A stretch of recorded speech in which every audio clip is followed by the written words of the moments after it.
Hey guys, welcome to another episode of The Vinyl Den, your channel for record collecting by record collectors. My name is Nick. I'm Ian. And so this past weekend was Record Store Day, for well, at least the first episode of Record Store Day for the month of August, right? Mm-hmm. Yep, one of three. If I don't trip over my words too much. But yeah, so it's Record Store Day is three different events this year: August, September, and October. Mm-hmm. So it's definitely a different kind of experience for Record Store Day this year. Yeah, it was definitely odd. And it was we talked about it a couple of weeks back, or maybe 2 weeks back, or maybe a week back. I don't remember how long ago it was now. But in a past episode. Yeah, in a previous episode, we talked about it. Hey, you know, maybe what I'll do? I'll drop one of those cards right above. You can click on that episode and check it out. If you didn't know Put it right here. right over Ian's face. Right over my face. Actually, it goes like right above me, right above. Oh, does it? Okay. Yeah, right Well, we put it over your face too. yeah. Doesn't bother me now. But anyway, it's definitely Record Store Day was definitely a different kind of experience this year, and I guess it really didn't change a whole lot for us. Really, Not really. I mean, we camped out even though it was discouraged. yeah. Gently discouraged, not like, violently discouraged. Yeah, they took away the portage on this year, so Which that sucked a lot, but just peed around the building. Yeah, well, I didn't have to pee till later, and there was a lot of people there.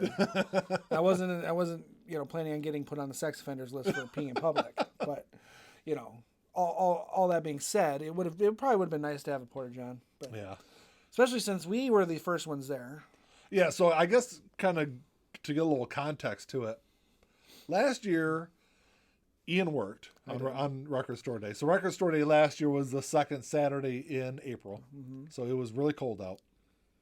And so I went out there with Jack, he's my oldest. We got out there, I don't know, it was probably like 4:30 in the morning or so. That's what you said, yeah. So, and there was like 50 people in line. And this year, because of the titles that were coming out and some of the rarities that we thought was that we wanted to grab, we knew we wanted to get there early. Right. So we decided to get there super, super early. We got there at 11 o'clock at night. Yes. I think it was like a couple minutes after 11 when we showed Yeah, up. thereabouts. Yeah, it was 11-ish, so. But when we were driving down the street, we were kind of trying to figure out, well, we were trying to guess how many people would be there ahead of us. Right. I don't remember how many you said. I think I said 3 or 4, and then I Yeah. think you said 2 or 3, Something maybe. Yeah. You went. I think you were undershooting, and I was kind of overshooting. But needless to say, we were the first ones there. So Yeah. there was nobody. No. So we actually kind of like hung out in the parking lot for a couple of hours. 2 hours, yeah. Just hang out, basically sat in your car, listened to some stuff, and bullshit. And then someone pulled up, and we stood in at line. 1:30 in the morning. 1:30. We stood in line, and they stayed in their car until someone else pulled up about an hour later. Then they got out. Yeah. So it's kind of like, And then I think once everyone was sitting up there, everyone just started coming up. Yeah. But, I would say it was really interesting though, because it seemed like, now great that I slept in my little cocoon for probably yeah, I Nick don't know, built an hour. himself a little tent over himself, a little personal, self-contained tent, which was fine. I just put my headphones on and listened to music for hours, which was actually quite calming. But I was kind of I was interested in seeing how soon everyone kind of show up. right, And I was really expecting people. I expected there to be some people there before midnight, right, no, and that didn't happen. No. It was like the first guy showed up at 1:30 in the morning, and then really no one else really showed up till about 3. yeah, it was about an hour and a half, hour, well, maybe a little over an hour, when the next car pulled up. Because we were standing there for about an hour or so before he came over. But He was by himself, and then it doesn't seem like the floodgates open. yeah, in a sense, because it was still very slow, but it was like. It wasn't an hour. It was like 25 minutes later, someone else showed up, and then maybe 20 minutes later, someone else showed up, and then a couple people showed up to separately, but at the same time, and then it really started to pick up. Yeah. So the record store we went to, Dearborn Music, last year when we were there, when the doors opened at 8 o'clock in the morning, there was easily a couple hundred people in Yeah. line. And this year is definitely Smaller, a smaller crowd. It was still probably 100, 150 people that were there, I would say. easily. It was kind of hard to gauge because people were social distancing Yeah. more than or as they should have. Yeah. Probably not as much as they should have, is what I was trying to say. But social distancing. They were social distancing-ish. Ish, yeah. But I'd say it was still at least they probably hit 200 because people were showing up even after 8 Oh, o'clock. absolutely. So I think people were still showing up at 9:30. Yeah, so I would say it was probably easily 200 after all is said and done for the early rush. Yeah. So initially I was kind of interested to see how this process was going to work because if you haven't checked out the previous video yet, the Dearborn Music did a card system, which I know they got from Amoeba Records, which I think is out in California. I think that's how they do it every year. is it? Okay. So it's you at 8 o'clock in the morning. They went down line with a list. They gave you sheets of paper. They had all the titles on there and the prices, and you kind of marked off what you wanted. Yep. And then they went inside, pulled it. They would send you a text message or call you, tell your order was ready, and you came and picked it up. And I was kind of leery about how it was going to work, how if they were going to mess something up or if it was going to really draw out the process. But I really feel like it was much Pretty more. smooth. Yeah, it went pretty smooth. I think it was more efficient, really, to do it that way. And as far as them messing anything up, you're the one who messed up because he wrote his phone number down. Yeah. Well, I wrote my phone number down, but I've got the handwriting of a doctor, I guess, or an attorney, because you can't really read it. So I guess I should have. When I was filling that out, I didn't know they were going to call us or text us at that time. I thought they were just going to take us because they gave you a ticket with a number on it. And I thought they were just going to go and order the ticket. I didn't know that they were going to be calling us. Right. Which they still did. They were supposedly polling based on the number of the ticket. They did. That's what the one guy said. Yeah. And when we went in the store to pick up our orders, they had everything in order in the bin. And Right. I was first, Ian was second line, so that my package was first in the holder. And I got my texts. So like they handed everything out at 8. We turned it in, and they were really efficient because I got my text by like 8:15. Yeah. I got my text saying my stuff was already ready. But unfortunately, they weren't letting people in until 8:30 to collect their packages. Yeah. So I think, and I understand that because I kind of gave them time To get everybody. everything to. But together. like I said, I mean that was pretty quick. You know, they didn't even have theoretically they didn't even have to start sending the texts out until 25 after. You know. And then they didn't open up for regular business until 9:30. Right. So we were able to get in there. We were in and out before probably 8:45. We were done in there. Oh God, way before that. Well, because we couldn't go in and pay until 8:30, but we went right in and paid. Oh, that's true, because we were first in line, and then we were first to pay. So, right. yeah, we were probably out of there 8:35. Yeah. So we kind of hung out until 9:30. I wanted to see what the crowd would look like then and what the shopping experience was going to be. And it still went pretty smooth. I went in there, looked around, still picked up a couple more things. Yeah. But I think overall it was a really positive experience. Yeah. And it probably lacked some of the like jubilation that came with past years where people were like trying to find things. Yeah, and I mean people were still interacting, but it was, because everything had to be so structured, it wasn't maybe not quite as fun as it probably could have been. But overall, I think everyone had a good time. So one of the other stores that I had planned on going to for Record Store Day was Culture Clash Records down in Toledo. They were kind of doing a different process. They were doing a random draw, which we both got in. We both got numbers. To kind of see where we would fall in line. I think I got a good number. It was I don't remember what the number is, like 21 or something. No, you were in the 60s. Well, whatever number it was, mine was at like noon. And my number was, I got number 121, and mine was at 2 o'clock. Okay. So yours was at noon, and you were like number 60 something. Something like that, yeah.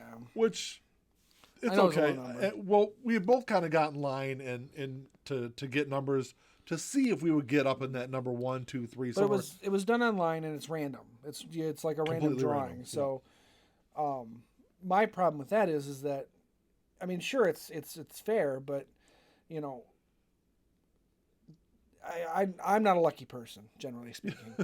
So I can guarantee you that I was really just 2 primary titles that I was looking for. I can guarantee you if I had relied solely on that, I wouldn't have gotten my titles. Well, you would have gotten one of them. Maybe one. You wouldn't have gotten the other one. Right. I think the way that Dearborn did it, I think is probably the best way. Yeah.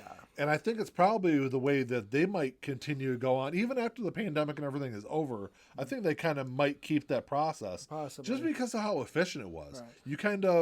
You got your numbers. I think the one thing that I didn't like about it is once everyone turned in their slips and they were waiting to receive their text or phone call, everyone just kind of stood on the sidewalk. Right. And there wasn't a whole lot of social distancing going on. But at this point, everyone's wearing masks, so at least that was that.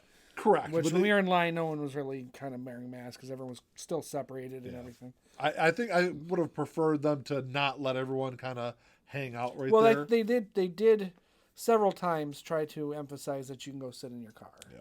They So did that is push that true. as That is true. much as they could. It's not like they could say you all have to go sit in your cars. Yeah.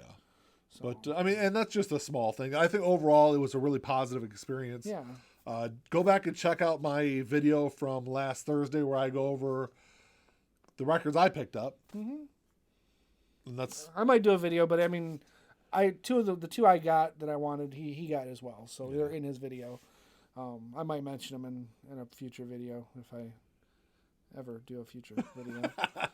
so yeah. There's a plan to do one. I just lazy. Ian picked up. What do you got? You got Space Hog. Yep, and then you got the Stormwatch 2. by Jethro Tull.